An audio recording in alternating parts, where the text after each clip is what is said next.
Hello, I am Reverend Diane Pennington, and today we're going to be talking about spiritual practice.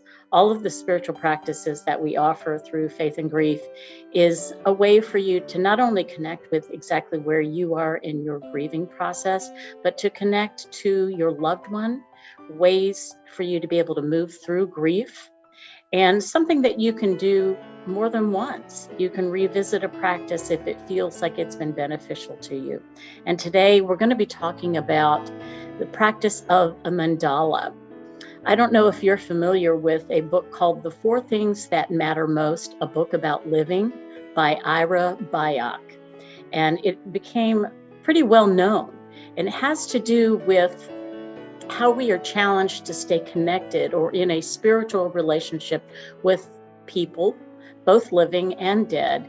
And in this particular case, we are using this mandala to visit four of the areas that are most important. What are the things that he learned that were most important for people to express in relationship?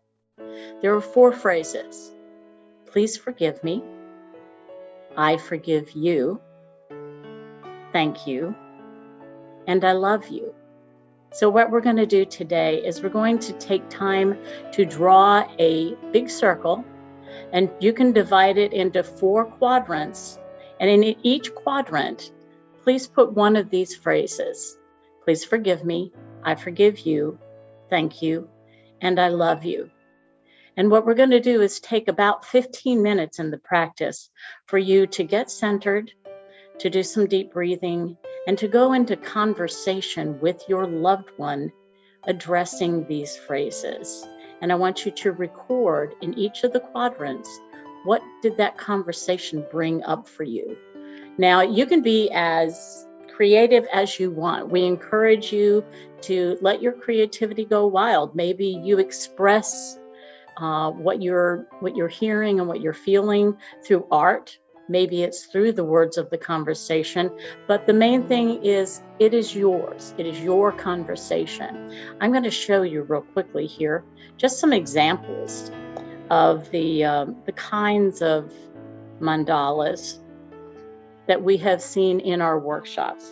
Here's an example, very creative, very personal. And moving on to the next one. Here's another one. I'm going to see if I can blow it up just a little bit.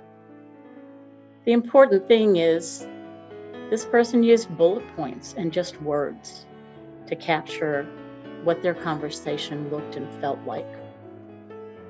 This person was very brief in their words, but used images that were meaningful to them. So if that just gives you some idea of what this practice is for. So we encourage you, before you go into it, take a moment to do some deep breathing.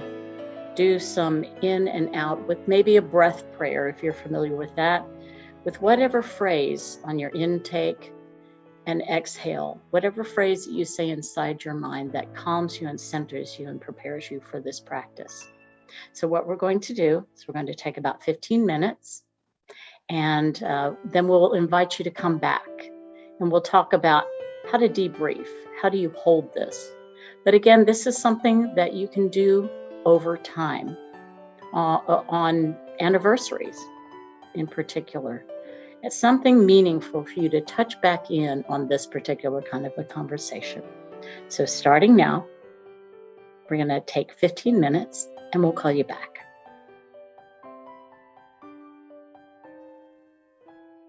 Welcome back. What was that experience like for you?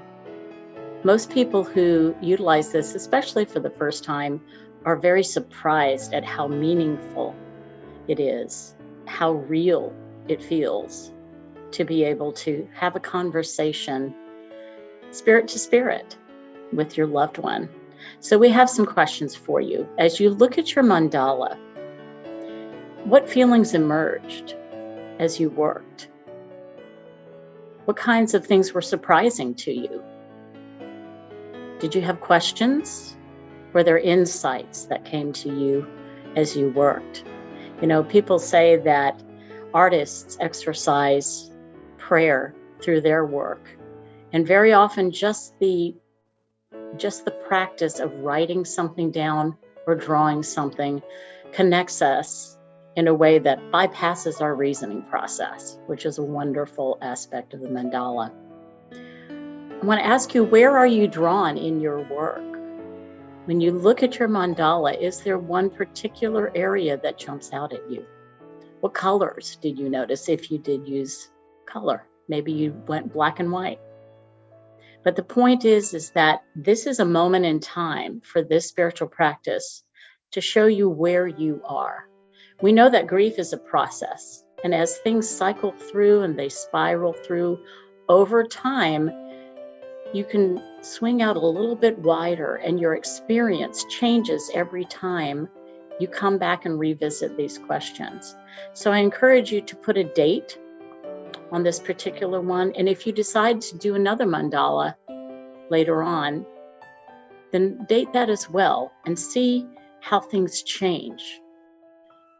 I hope you have enjoyed this mandala prayer, this spiritual practice, and we hope that you will join us at Faith and Grief for all of our gatherings and our workshops. We want to support you.